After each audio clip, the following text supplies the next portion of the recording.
에베소 4장 29절 30절 이 두 절만 보겠습니다. 에베소 4장 29, 30. 무릇 더러운 말은 내 입 밖에도 내지 말고 오직 덕을 세우는 데 소용되는 대로 선한 말을 하여 듣는 자들에게 은혜를 끼치게 하라. 하나님의 성령을 근심하게 하지 말라. 그 안에서 너희가 구원의 날까지 인치심을 받았느니라. 아멘. 자, 오늘 제목은 나쁜 습관은 성령을 근심케 한다. 성령을 근심케 하면 왜 안 되는지에 대해서 이야기하도록 하겠습니다. 좋은 습관을 만들어가는 삶이 얼마나 중요한지, 나쁜 습관을 그대로 가지고 신앙생활하는 것이 얼마나 무모한 짓인지를 지금 계속 이야기하는데, 저번 시간에는 어떤 부분까지 얘기했냐면 좋은 생각을 품는 법에 대해서 이야기했습니다. 근데 좋은 생각을 품어야 될 이유는 좋은 생각을 해야만 좋은 선택을 해요. 제가 우리 아이니가 요즘 몸이 안 좋아 자꾸 울고 막 그래 보채. 그래서 이제 우리 집사람도 그렇고 또 본인들도 부모들도 그렇고 또 저도 이제 애를 돌보고 같이 안아도 주고 또 이러가다가 바쁘게 움직였어. 그 이제 내 방으로 이제 들어가서 이렇게 앉아가지고 나한테 주어진 시간이 틈이 생긴 거예요. 그때 틈이 생기자마자 내 머릿속에서 주님 앞에 나가야지. 그리고 주님의 음성을 들어야지. 로마서 8장 34절에 보면 누구든지 내 앞에서 들으며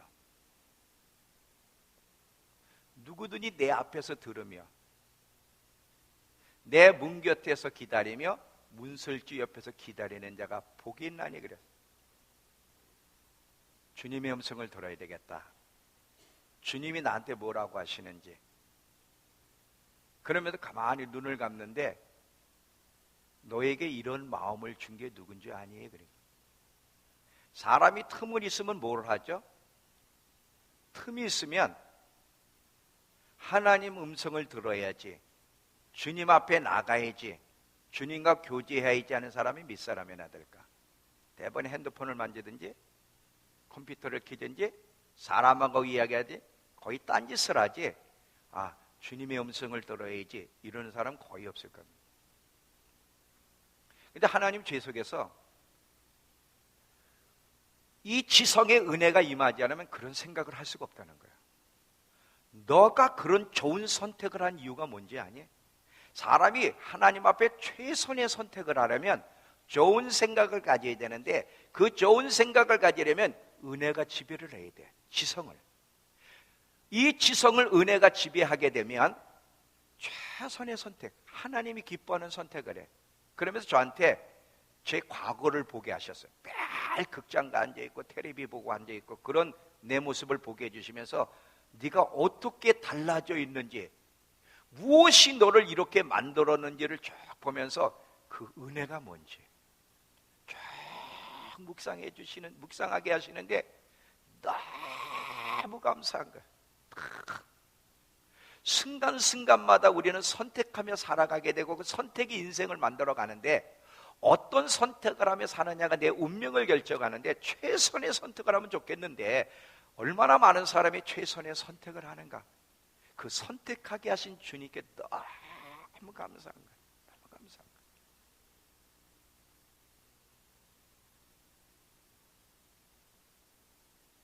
우린 그 선택한 인생을 가지고 주님 앞에 가서 심판을 받을 거예요. 그 선택한 인생의 그것을 가지고 가서 하나님 앞에 최선의 선택을 하는 것이 얼마나 중요한지.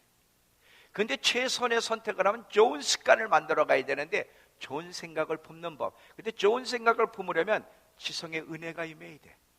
이것이 얼마나 중요한지 다시 한번 하나님이 깨닫게 하면서 네가 그런 은혜 안에 있는 것도 귀중하지만 그 은혜를 잃어버리지 않도록 관리하는 것이 더 중요하다.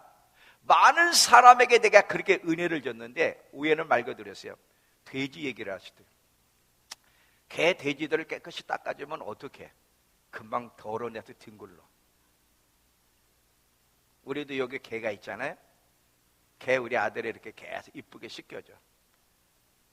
그럼 이제 깽깽거리고 똥 마렵다고 막 얘는 여기서 안 나가요. 깽깽거리면 오줌이든 똥이든 마렵다는 거예요. 그럼 데리고 절 나가. 저쪽 여기서 누면 안 돼. 그러면 저기 가서 그냥 아무 데서나 뒹굴르고 죽은 쥐도 먹고. 그런데 개돼지는 그렇게 해요.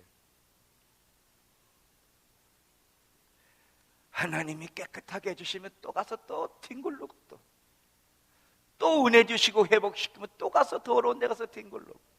아들아, 은혜 받는 것도 중요한데 관리하는 것이 더 중요하다. 더 중요하다. 마지막 주님 앞에 설 때까지 치열하게 싸우는 거야. 치열하게. 신앙생활은 전쟁이에요. 침노하는 자가 천국 간다 그랬어요. 아무나가 아니에요. 아무나가 아니에요. 마지막까지 좋은 습관을 만들어가며 그 좋은 습관을 만들어가는데 방해되는 요소가 무엇인지 알고 치열하게 싸워서 주님 오실 때까지 계속 앞을 보고 전진해 나가야 되는데, 그냥 많은 사람들이 교회나 다니면 예배만 보면 모든 게 다 된다고 생각을 해요. 그런 어리석은 사람들이 이 세상에 얼마나 많은지. 오늘 한 걸음 더 나아가서 이 나쁜 습관들이 성령을 근심케 하는데, 이 성령을 근심케 하는 것이 얼마나 무서운 짓이고 위험한 것이고 그래서는 안 되는 거에 대해서 오늘 함께 또 나눌 테는데 잘 들어보시기 바랍니다. 우리가 거룩한 삶을 살아야 되는데 거룩한 삶을 살아야 될 이유는 뭘까요? 하나님 말씀이 그렇게 요구하기 때문입니까? 물론 하나님 말씀이 요구하기 때문에 거룩한 삶을 살아야 돼요. 근데 그게 핵심은 아니에요. 그러면 거룩한 삶을 살아가야 될 이유는 뭘까요? 우리의 행복을 위해서입니까? 그것도 핵심이 아니에요. 자, 베드로전서 3장 10절을 보시면, 베드로전서 3장 10절에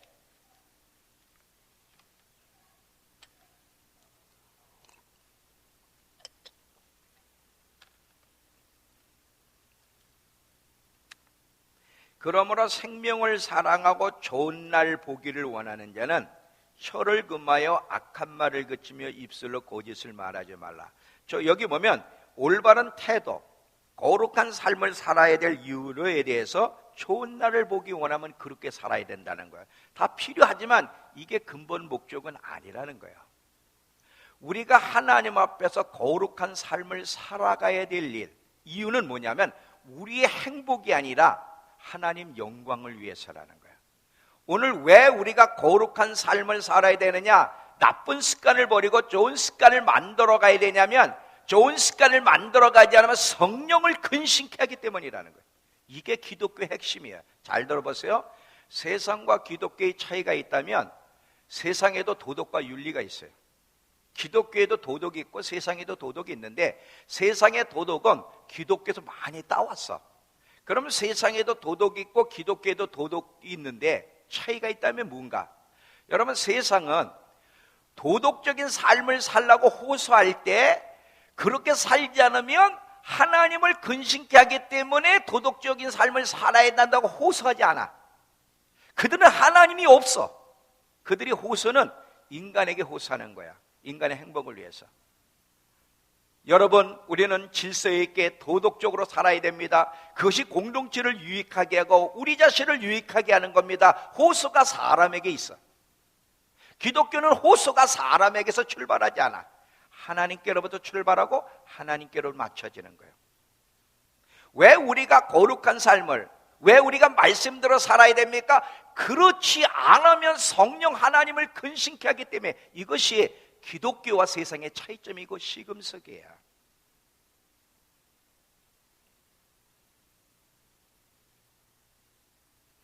어떤 모양으로든 하나님의 자녀들이 그릇된 삶을 살지 않으면 말이든 태도든 선택이든 행동이든 그릇된 삶은 성령을 근심케 한다는 거예요. 근데 성령을 근심케 하지 말라고 성경이 말하고 있는데 왜 근심케 해서는 안 되는지에 대해서 이제 하나씩 풀어갈 테니까 잘 들어보시기 바랍니다. 먼저 성령님과 우리의 관계를 먼저 이야기하면 성령님과 우리의 관계는 사랑의 관계고 인격적인 관계예요. 자, 첫 번째, 성령님은 무슨 가마도 아니고 능력도 아니에요. 이분은 하나님이세요. 삼위 하나님, 인격을 가지신 하나님인데 이 성령님과 우리의 관계는 사랑의 관계예요. 인격적인 관계. 자, 이게 무슨 뜻인지 설명하니까 잘 들어보세요. 여러분이 예수 그리스도로 말미암아 죄 용서받고 거듭났다면, 정말 회개하고 거듭났다면 분명히 성령 하나님이 여러분 안에 와 계십니다. 왜냐하면 성령님이 오시지 않으면 회개도 거듭남도 있을 수가 없기 때문에, 거듭남은 성령님의 역사로 이루어지기 때문에, 만약에 진짜 여러분이 회개를 하고 거듭난 증거가 있다면 여러분 안에는 성령 하나님이 와 계세요. 로마서 8장 9절을 가보세요. 로마서 8장 9절.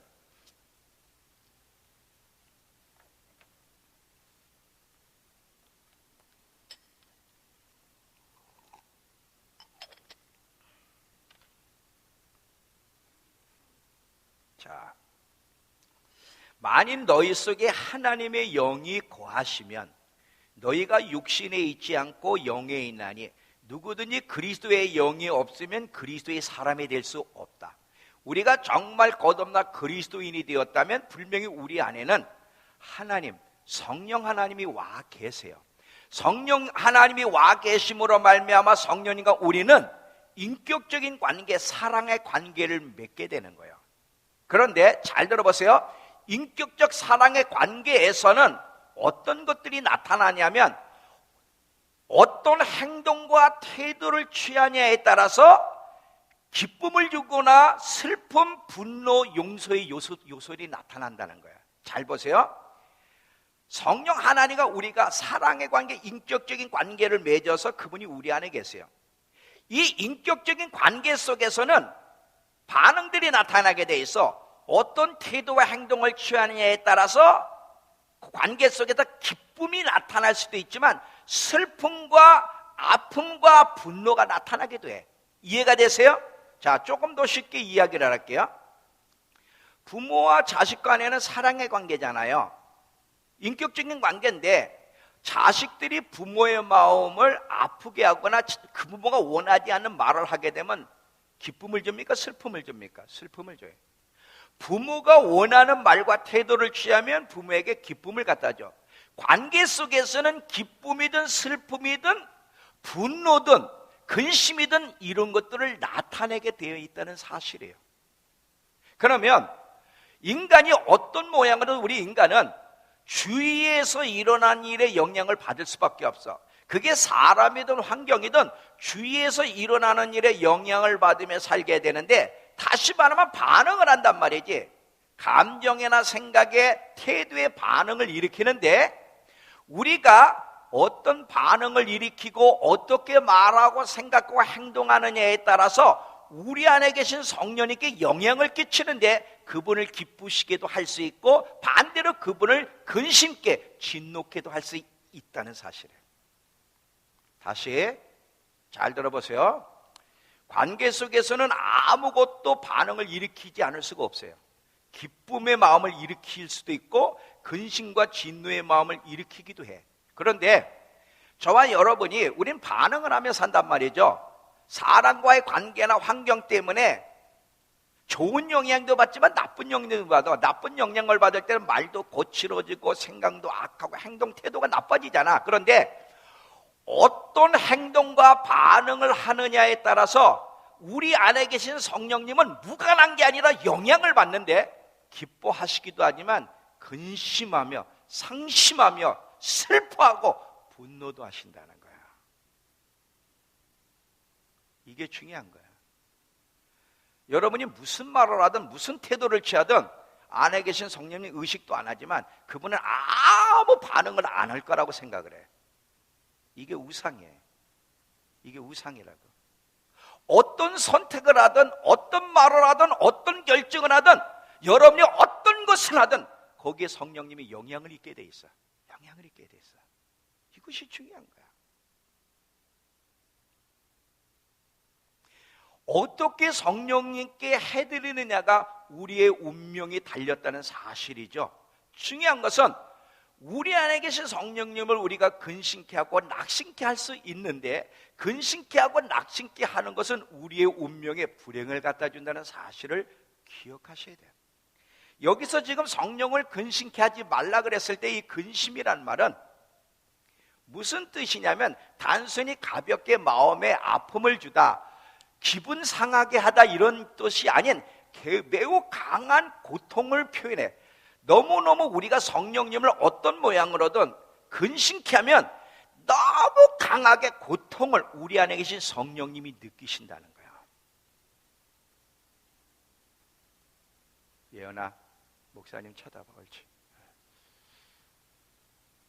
왜 그러냐면 성령님은 온유하신 분이기 때문에 그래. 성령님을 표현할 때 다양한 상징으로 표현하는데 그 중에 하나가 비둘기야. 이 성령님을 비둘기라고 표현할 때는 뭐냐면 굉장히 온유하시고 부드러우시고 예민하신 분이기 때문에 우리의 반응에 영향을 굉장히 입는다는 거야. 그러면 우리는 또 이런 질문에, 그러면 감정에 휘말리는 분이냐? 그렇지 않아요.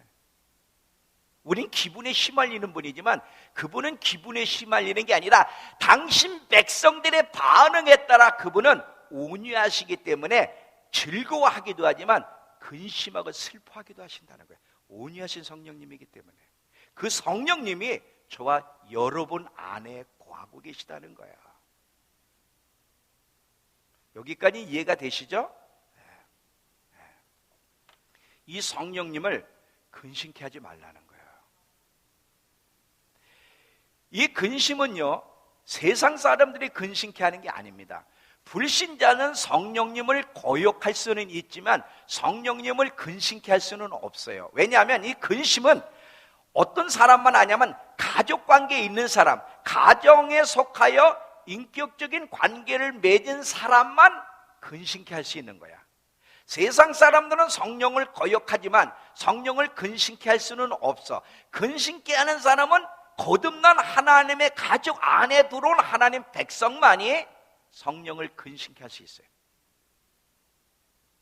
우리의 모든 행동은 성령님께 알려지게 돼 있어요. 우리의 모든 말과 생각과 행동이 성령님이 모를 수가 없어요. 성령님께 알려져서 그분에게 영향을 끼쳐서 그분을 근심케 하고 낙담케 하고 슬프게 하는 일이 가능하고, 이것은 위험한 짓이다, 잊지 말라는 거예요.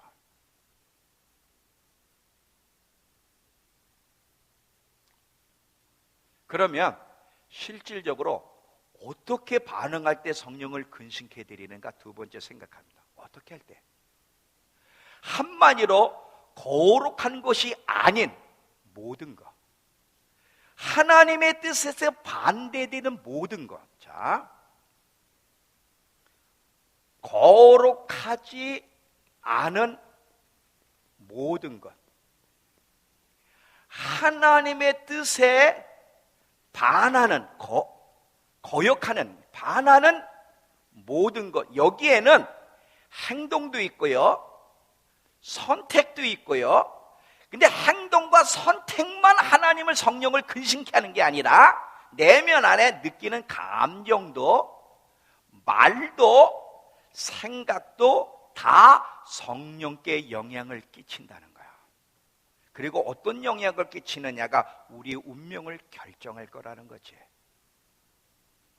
자, 특별히 여러분 에베소 아까 4장 29절에 보면 무릇 어떤 것이든 더러운 말은 입 밖에서도 내지 마라, 성령을 근심케 한다는 거야. 이 더러운 말, 여러분 우리 말하면서 내가 내 이 말이 성령님을 너무 마음 아파게 해드려, 나 이런 말 하면 안 돼, 그런 사람 봤어? 자, 더러운 말이 무가치한 말이 뭐냐면 일단 부정적인 말, 비난의 말, 음란한 말, 퇴폐적인 말들, 불평스러운 투덜투덜 불평하는 말, 조롱하는 말, 비꼬는 말, 상처 주는 말, 분노의 말들, 이런 모든 것들은 성령을 근심케 하는 아주 나쁜 말들이라는 거예요. 우리는 세상은 그래요. 세상은 행동으로 죄만 지면 범죄자로 이야기합니다. 근데 기독교는 행동을 넘어서서 말과 생각으로도 하나님께 죄를 지을 수 있다는 사실을 기억하셔야 돼요.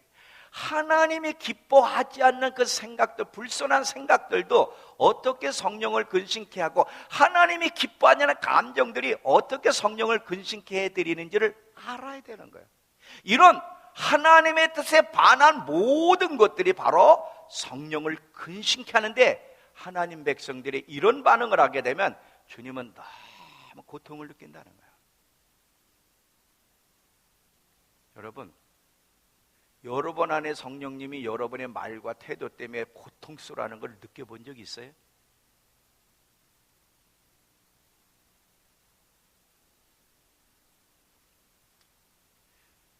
이것이 첫 번째 성령을 근심케 하고, 두 번째 뭐가 또 성령을 근심케 하냐면 성령님이 우리 안에 계시다는 사실, 임재에 계시다는 걸 인식하지 못하는 게 또 성령을 근심케 해요. 사실은요, 이거보다 성령을 더 모독하는 것이 없습니다.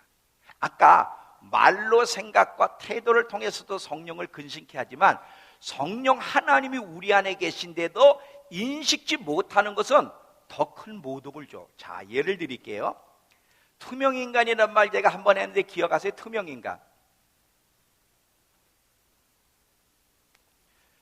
영훈이가 오늘 한번 나와볼까? 영훈이 나와봐. 우리 재혁이네 한번 하도 많이 놀려댔으니까 영훈이 한번 놀려대보자. 자, 투명인간이 뭐냐면, 재혁이도 나와야 되겠다. 재혁이도. 그래. 자, 일로 올라서 봐. 자, 올라서 봐. 영훈이가 옆에 있어. 근데 재혁이하고 나하고 둘이 대화하는 거야. 옆에 있는데도 없는 것처럼. 재혁아, 그 영훈이 그 자식 그 나쁜 놈이야 그거. 그 자식 말이죠. 교회는 다니면서 막 믿는 척하지만 그놈의 자식 말이죠. 그 못된 짓 하고 말이야. PC방이라고 그 나쁜 자식이다. 옆에 있는데 없는 것처럼 얘기를 해. 그러면 얘는 옆에 있어. 있는데 없는 것처럼, 마치 없는 것처럼 옆에다 놓고 둘이 얘기하면 얘한테 못 오게 돼, 안 돼? 응? 못 오게 돼. 부모님이 집안 방에 있어. 부모가 방에 있어. 부모가 방에 있는데 마치 방에 없는 것처럼 그 부모가 제일 속상해하는 말을 짓거리는 거야. 지 못되는 말을 하고 행동을 하고. 그러면 방에서 듣는 그 부모가 기뻐 못 오게 돼. 성령님이 우리 안에 계셔요. 살아계신 하나님이 우리 안에 계세요. 마치 없는 것처럼 투명인간을 대하는 것처럼 말들을 짓거려. 생각하고 행동하고. 이건 근심케 하는 차원을 넘어 모독하는 거야. 모독하는 거야. 모독하는 거야. 모독하는 거야. 모독하는 거야. 여러분 안에 계신 성령님이 탄식하는 소리 들어봤어요? 탄식하는 소리를 들어봐야 돼요.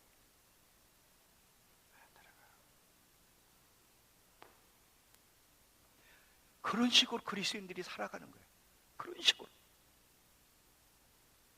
이게 얼마나 무서운 죄인지를 몰라.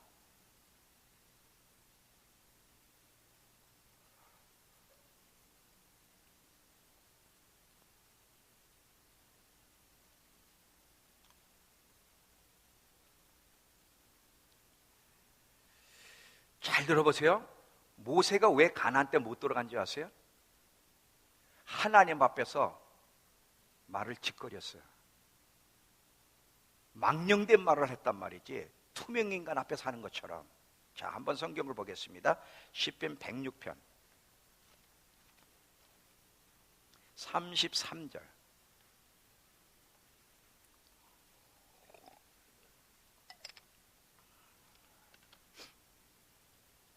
32절 33절 보시면, 그들이 또 무리바 물에서 요아를 노하시게 하였으므로 그들 때문에 재난이 모세에게 이르렀나니 이는 그들이 그의 뜻을 거역함으로 말미암아 모세가 그 입술로 망령되게 말을 했다는 거예요. 하나님 앞에서. 여러분, 우리 모든 사람은 하나님 앞에서 행동해. 의식을 하든 안 하든 하나님 앞에서 말하고 행동하는데 보통은 의식하지 않고 말하고 행동한다는 거예요. 이게 주님을 모독한다는 거예요. 그 위대한 모세까지도 가나안 땅에 못 돌아갔어. 왜? 그분 앞에서 그분의 영광을 드러내지 못했어. 말로. 이스라엘 사람들이 왜 가나안에 못 돌아갔죠? 그 정탐꾼 사건 가지고 계속 불평하는 거야. 누구 앞에서? 성령님 앞에서. 항상 여러분, 우리 안에 계신 성령님은 우리가 무슨 생각을 하고 무슨 말을 하고 무슨 선택을 하고 어떤 결정을 내리든 듣고 보며 영향을 받는다는 사실을 잊지 마십시오. 이렇게 이것을 알게 되면 연약하지만 자꾸 고쳐나가면서 최선을 다하게 되는데, 이런 의식이 없으면 자기 멋대로야. 이것처럼 모독이 없어. 이것처럼.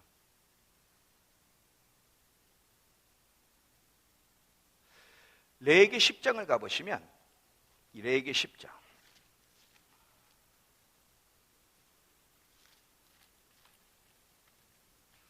자 1절과 2절.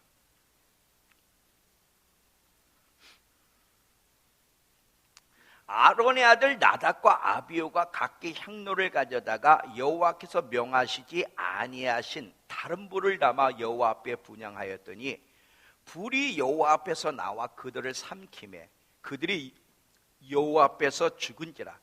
모세가 아론에게 이르되 이는 여호와의 말씀이라.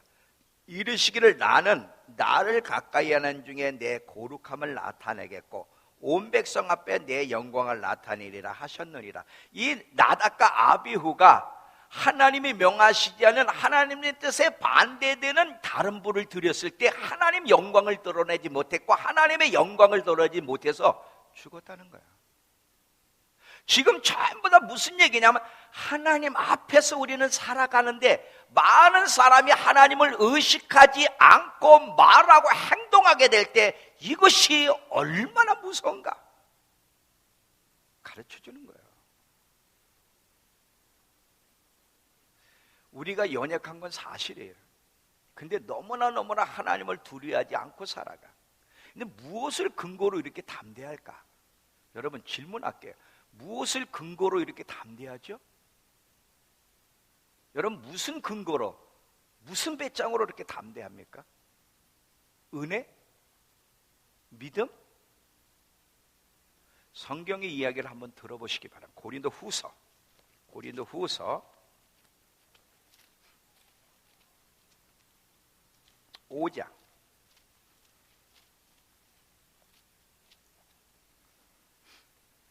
9절부터 11절 보시면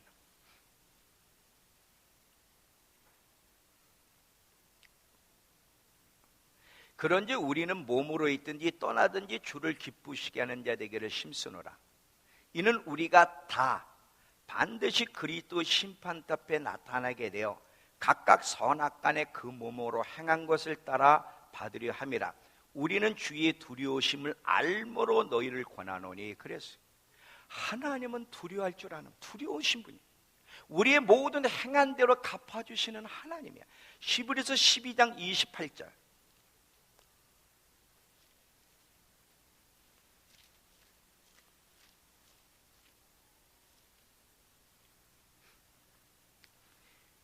(28, 29) 그러므로 우리가 흔들리지 않는 나라를 받았은즉 은혜를 받자. 이로 말미암아 경건함과 두려움으로 하나님을 기쁘시게 섬길지니 우리 하나님은 소멸하는 불이라.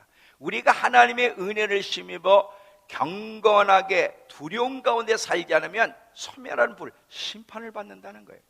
야고보서 1장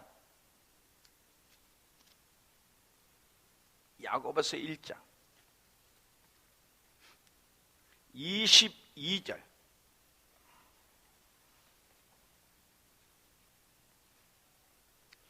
너희는 말씀을 행하는 자가 되고 듣기만 하여 자신을 속이는 자가 되지 말라. 2장 24, 26. 이러보건대 사람이 행함으로 의롭담을 받고 결코 믿음으로만은 아니니라. 영혼 없는 몸이 죽은 것 같이 행함이 없는 믿음은 죽은 것이라 그랬어요.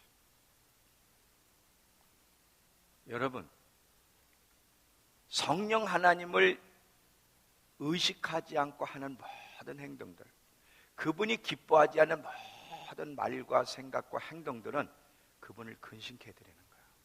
절대 그러면 안 돼. 그렇게 할 때는 회개하면서 자꾸 좋은 습관을 만들어 가야 되는 거예요. 만들어 가는 거예요. 세 번째, 어떤 것이 성령을 근심케 하냐면 성령님의 각성을 촉구하는 일, 인도와 감동에 반응하지 않는 것. 이것이 성령을 근심케 해요. 잘 들어보세요. 성령님은 우리 안에서 시작된 구원의 일을 완성해 가시기 위해서 우리 안에서 일하십니다. 우리 안에서 시작된 구원을 완성하기까지 우리 안에서 여러 가지 모양으로 일을 하시는데, 특별히 우리를 거룩하게 만드시는 작업을 어떻게 하느냐면 성경을 읽고 묵상할 때 우리를 깨닫게 해주심으로 고쳐나가길 원하시고, 설교 속에서 주님이 말씀하심으로 당신의 뜻을 전달하여 잘못된 걸 드러내고 고치기를 원하시고, 또 우리가 하나님이 기뻐하지 않는 행동을 할 때, 말할 때 양심의 가책으로 찔러서 우리를 계속해서 이 모양 저 모양으로 회개를 촉구하시는데도 반응을 보이지 않는 사람들,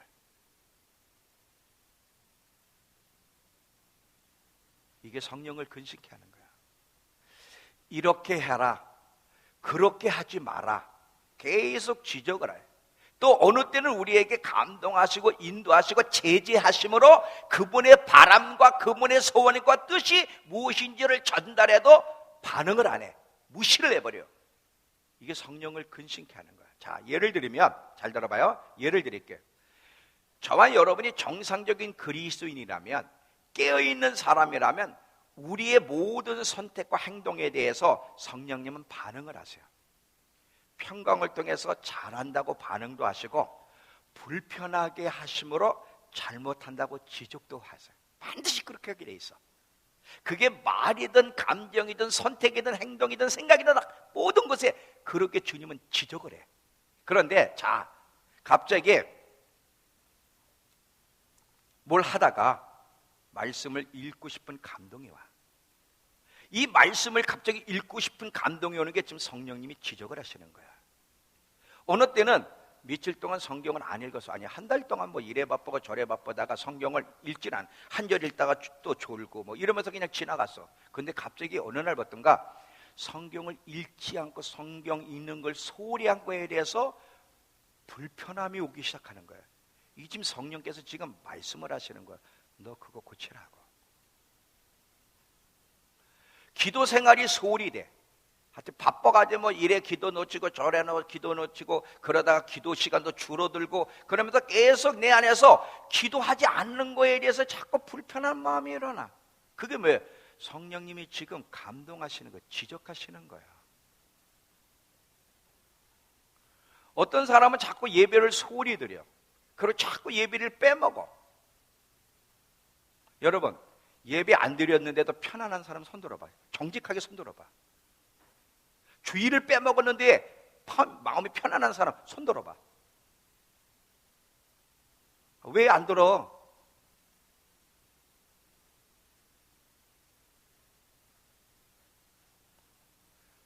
아무 반응이 없다. 딱 하나예요. 거듭나지 않았기 때문에 그래. 거듭난 자는 반드시 반응이 오게 돼 있어. 반드시. 깨어있는 사람이라면, 양심이 마비가 안 됐다면 반드시 반응이 오게 돼 있어. 불편함.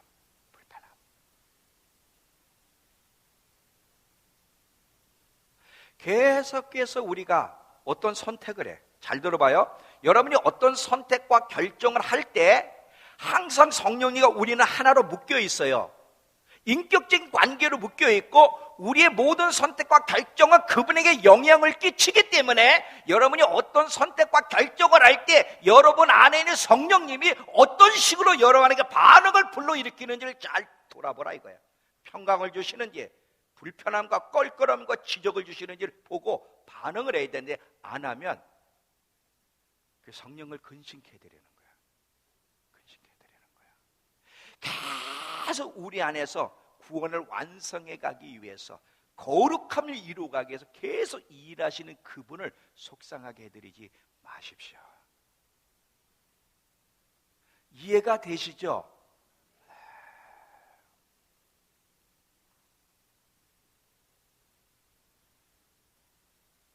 불행을 선택하는 거야. 성령을 근심케 하는 거는 불행을 선택하는 거야. 내가 너희 앞에 생명과 사망과 복과 저주를 두었으니 선택하라 그랬는데, 성령을 근심케 하는 것은 사망과 불행을 선택하는 거지 절대 생명과 복을 선택하는 것이 아니란 사실이에요. 네 번째, 어떤 것이 성령을 근심케 하냐면, 자, 매사에 그분께 묻지 않는 거야. 묻거나 의논드리지 않고 스스로 결정한다든지 다른 것을 의지할 때 성령을 근심케 해요. 아까 그랬잖아요. 부모가 옆에 있어. 부모는 그래도 여러분에게 완벽하게 모든 걸 해줄 수는 없지만 그래도 어느 정도는 해줄 수 있고, 특별히 재정적인 부분은 풍성히 해줄 수가 있어. 근데 여러분이 재정의 어려움을 만나는데 그 부모하고 상의를 안 해. 스스로 해결하려고 한다지 다른 사람하고 상의를 하고 부모를 무시할 때 그 부모가 어떤 심정일까?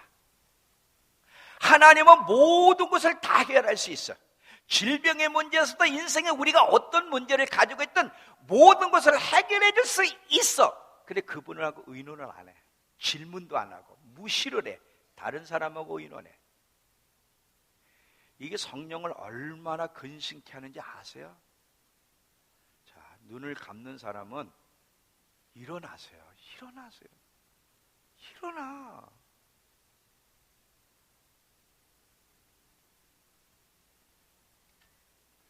그게 나를 근심케 해. 근데 나를 근심케 하는 건 괜찮아. 뭐 구원 문제 상관없어요. 내가 구원 줄 수 있는 능력 있는 신은 아니니까. 근데 성령은 근심케 하지 말라 이거지. 사실요, 조는 것도요 주님을 근심케 해요. 그렇잖아요. 이 귀중한 시간에 조는데 어찌 근심을 안 시켜드리리요. 잠언서 3장 가보세요. 잠언서 3장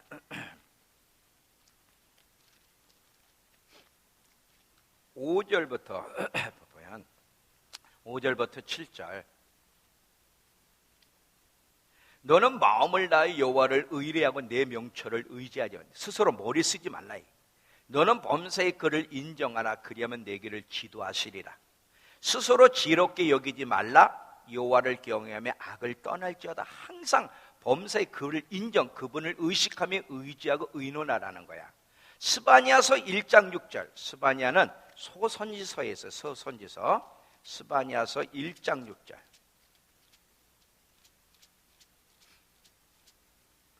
1306페이지 정도에 있어요. 1장 6절. 여호와를 배반하고 따르지 아니하는 자들과 여호와를 찾지도 아니하며 구하지도 아니하는, 찾지도 구하지도 않는다는 게 이 뭐냐면 묻지도 아니하는 사람, 주를 찾지도 않고 묻지도 아니하는 자들을 내가 멸절하리라. 그것처럼 모독이 없는 거예요. 묻지 않는 게.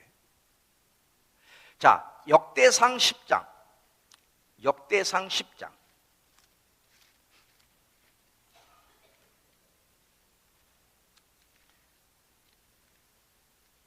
13절 14절.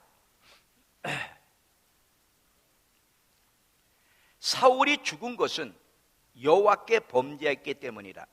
그가 여호와의 말씀을 지키지 아니하고 또 신접한 자에게 가르치기를 청하고 여호와께 묻지 아니하였으므로 여호와께서 그를 죽이셨다 그랬어요. 여러분, 인생에 어떤 문제를 가지고 있든 그분께 묻고 질문하고 의논드리고 의지해야 되는데 그러질 않아. 몸이 아플 때 병원 가는 거 잘못된 거 아닌데, 여러분, 그리스도인들은 몸이 아프면 병원부터 달려가는 게 아니에요. 자녀들이 몸이 아픈 부모들은 자녀의 죄를 점검하는 게 부모의 죄를 먼저 점검해야 되고, 본인이 아플 때 항상 내가 혹시 성령을 근심케 해드리는 거 없는지 먼저 찾아봐야 되는 거예요. 찾아보면서 의지하고 또 그러면서 병원을 가면 좋은데 그냥 병원부터 달려가. 그러면 안 되는 거예요. 모든 일을, 그분은 살아계세요. 위대하신 분이에요. 못할 게 없는 거예요. 불가능이 없으신 분이, 그분이 우리와 함께 있어요. 그래, 그분을 의식을 안 하는 거야. 의지를 안 하는 거야. 묻지를 않는 거야. 도움을 구하지도 않아. 아사 왕이 발에 병이 걸렸을 때 의원에 구하고 요바를 쳤지 아니하므로 죽이셨다는 거예요. 병원 가는 게 잘못된 거 아니야. 그분을 무시하는 거예요. 이게 무서운 거야.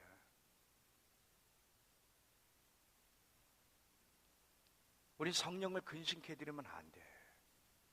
성령을 근심케 하자. 이런 모습으로 우리 성령을 근심케 해드리는데, 근심케 해드리면 어떤 결과가 주어지는지를 이제 세 번째로 이야기하겠습니다. 성령을 근심케 해드리면 그분은 우리와 상대를 안 합니다. 자, 이게 무서운 건데,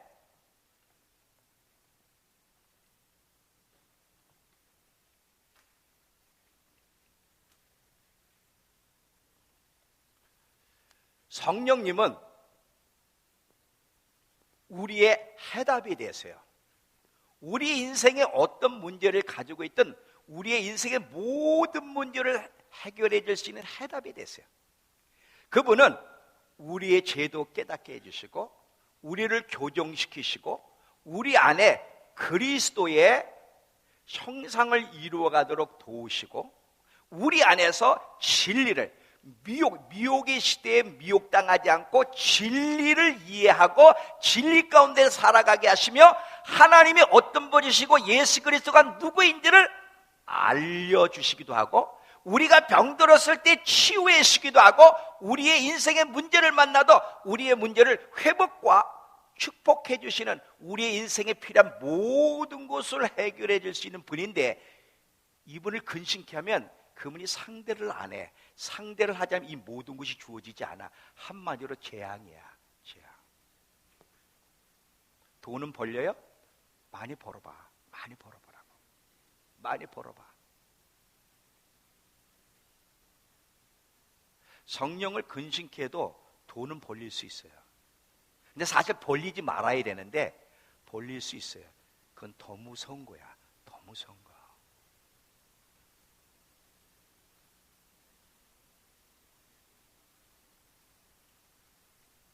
어떻게 숨어 계시는지를 보겠습니다. 자, 신명기서부터 보세요. 신명기 23장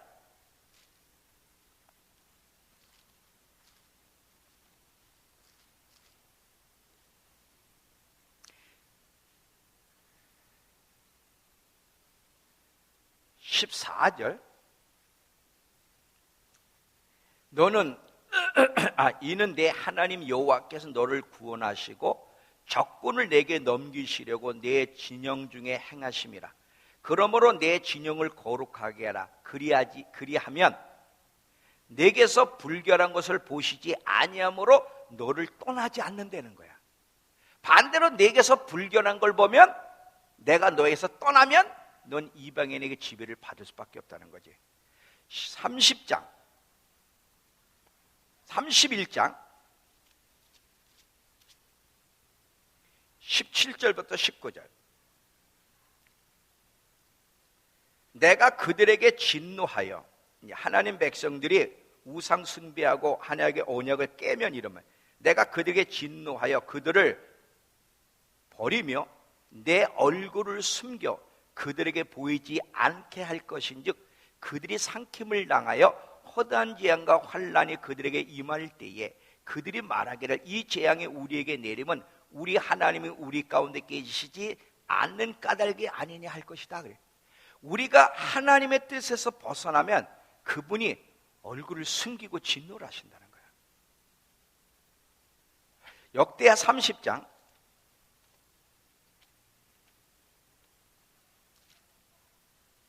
9절. 너희가 만일 여호와께 돌아오면 너희 형제들과 너희 자녀가 사로잡힌 자들에게서 자비를 입어 다시 이 땅으로 돌아오리라. 너희 하나님 여호와는 은혜로우시고 자비로우신지라. 너희가 그에게로 돌아오면 그 얼굴을 너희에게서 돌이키지 숨기지 아니하시리로다 그랬어요. 성령을 근심케 하는 건 한마디로요, 재앙이에요. 불행한 거예요. 절대 성령을 근심케 하지 않도록 애를 쓰고 노력해야 돼. 근데 이 성령을 근심케 하면 또 왜 안 되느냐면, 성령을 근심케 하면 우리도 고통을 당해요. 잘 들어보세요. 여러분 안에 기쁨이 어느 날부터 사라졌어.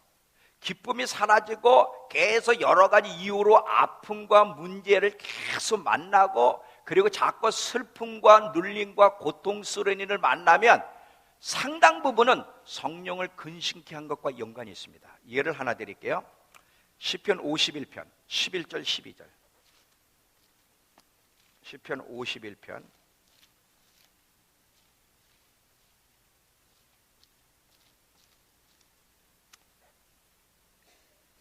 11절 12절.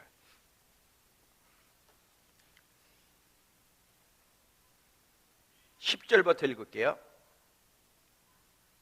하나님이여 내 속에 정한 마음을 창조하시고 내 안에 정직한 영을 새롭게 하소서. 나를 주 앞에서 쫓아내지 마시며 주의 성령을 내게 거두지 마소서. 주의 구원의 즐거움, 기쁨을 내게 회복시켜 주시고 자원하는 심령을 주사 나를 붙드소서. 다윗이 하나님께 범죄한 이후에 하나님은 다윗을 향한 그 사랑의 마음도 뺏어갔고, 하나님의 임재도 상실하게 만들었고, 구원의 확신도 뺏어갔고, 감사와 기쁨과 평안도 뺏어갔고, 다 뺏어갔어. 은혜의 표정들이 다 사라진 거야.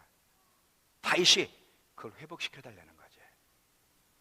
여러분, 우리가 성령을 근심케 하면, 자꾸 죄를 지면 성령 안에 충만할 때는 자기가 구원받는 확신이 있어. 근데 자꾸 주님을 기쁘시게 하지 못하면 어느 날 구원 확신이 사라져. 내가 구원받은 건가? 기쁨이 사라지고 평강도 사라져. 몸이 아픈데 계속 몸이 아파. 잘 안 나. 자꾸 눌리고 힘들고. 왜 그럴까? 그때 바로 혹시 내가 성령을 근심케 하고 있는 것은 아닌지 돌아보라 해. 상당 부분 그것과 연결되어 있기 때문에 그래. 연결돼. 절대 여러분 성령님만 근심케 하면 성령님만 근심당하는 게 아니라 그 근심이 우리에게도 와서 우리도 근심케 되고 고통을 당한다는 사실이에요. 그래서 조심해야 되는 거야. 이 말이 이해는 되세요? 오늘 하나님 말씀이 여러분 안에 들어가기를 축원합니다. 하나님의 말씀이 여러분의 생각과 마음을 사로잡기를 축원합니다. 그래도 인간은 연약해. 제가 그랬죠. 제 인생을 이렇게 돌아보면서 이 자리에 있는 게 너무 감격스러운데, 아직도 저는 단점과 허물을 많이 가지고 있는 사람인데, 그 주님을 만나기 전, 그런 만난 이후에 내 인생의 30년을 돌아보면 너무나 많은 변화가 있는 거야. 너무나. 그 비결이 뭔지 알아요? 오늘 저녁에 지존자의 은밀한 곳에 거하는 삶의 비결이 있어요. 오늘 저녁 설교입니다. 그게 얼마나 중요한지.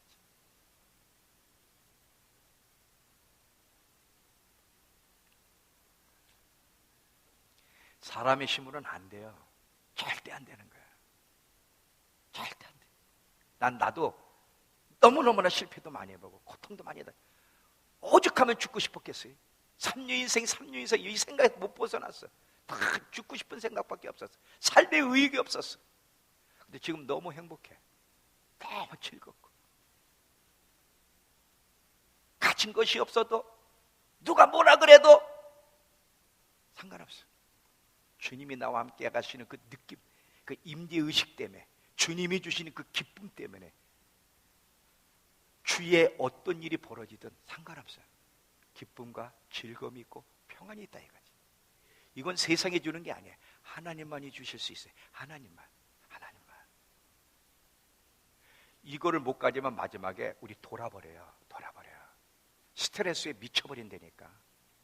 주님이 주신 깊은 평강, 주님이 내 안에 주시는 그 깊은 즐거움, 만족, 이건 돈으로도 안 되는 거야. 모든 것으로도 안 돼.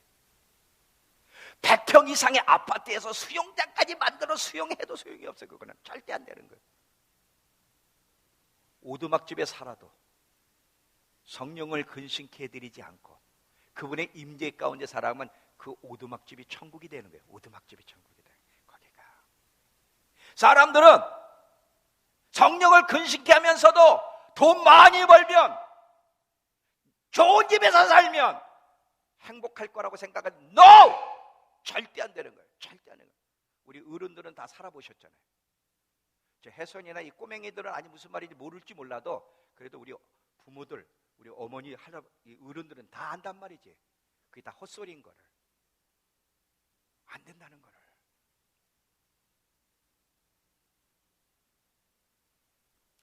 또 하나, 성령을 근심케 하면 이게 더 무서워. 또 육체의 주도권에 붙잡히게 내버려두고 사탄에게 내줘버려. 잘 들어봐요.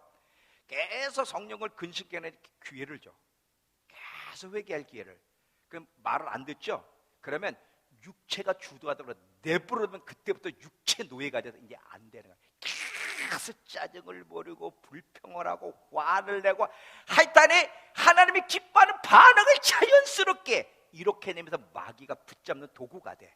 성경에 마귀에게 바울도 내준다는 얘기를 해. 근데요, 잘 들어봐. 그러면 이거는 완전 버렸다는 거냐? 아니야. 하나님 참 놀라우셔.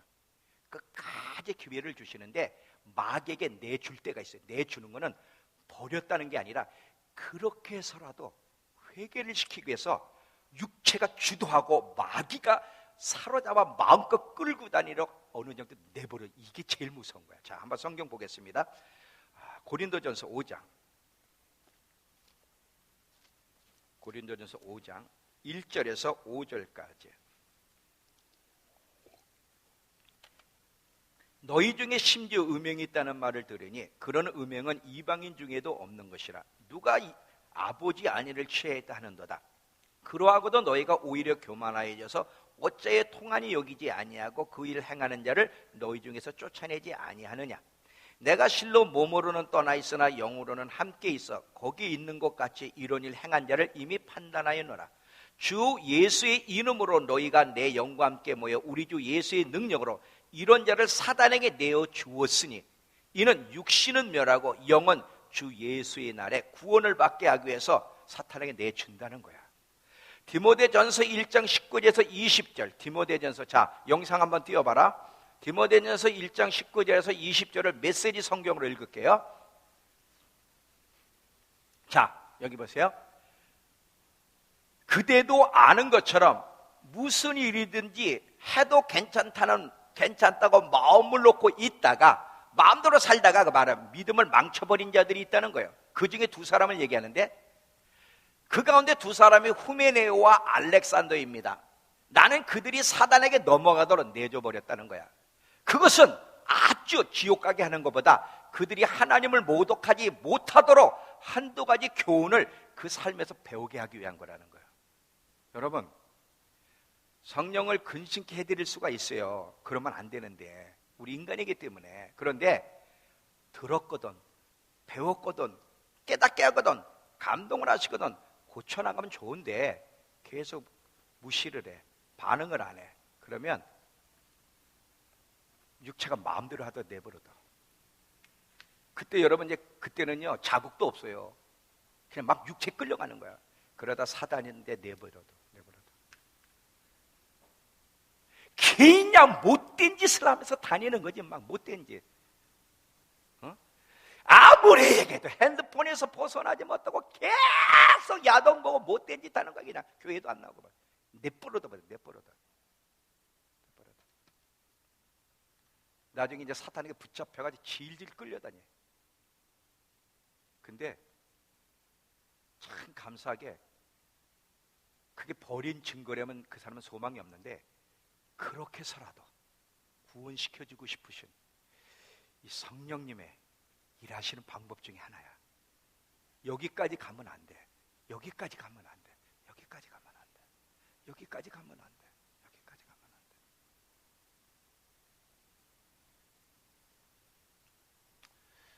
우리가 알고 있는 하나님하고 성경에서 말하는 하나님하고 얼마나 다릅니까?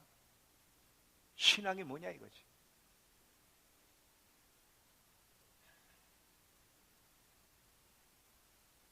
영훈아, 말이 이해가 되니? 목사님 말씀 이해가 돼? 저 뒤에 세연아, 내가 무슨 말하는지 잘 들었어? 너도 해당이 됐지? 그래.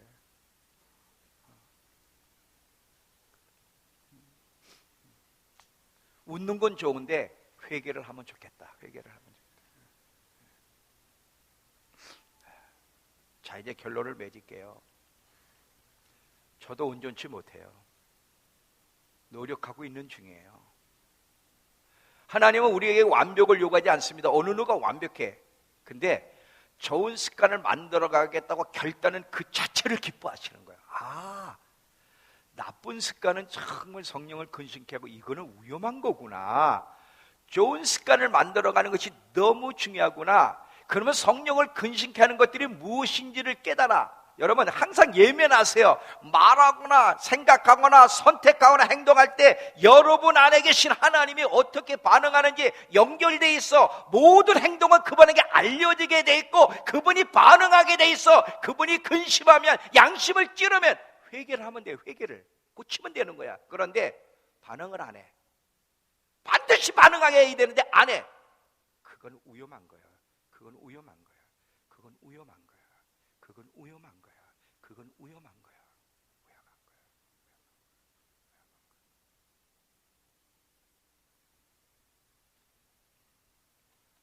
마지막까지 좋은 습관을 만들어가는 가운데 믿음의 여정을 잘 걸어가는, 여러분 성령님이 도와주셔도 어려운 시대야.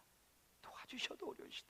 그분이 보호해 주시고 공급해 주시고 인도해 주시고 함께 해 주셔야 돼.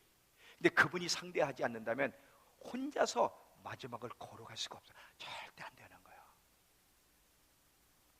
무엇을 내가 지금 성령을 근심케 해드리는지를 돌아보면서 회개하며 성령과 함께 걸어갈 수 있는 저와 여러분 되길 축원합니다. 조용히 눈을 감아서 우리 성찬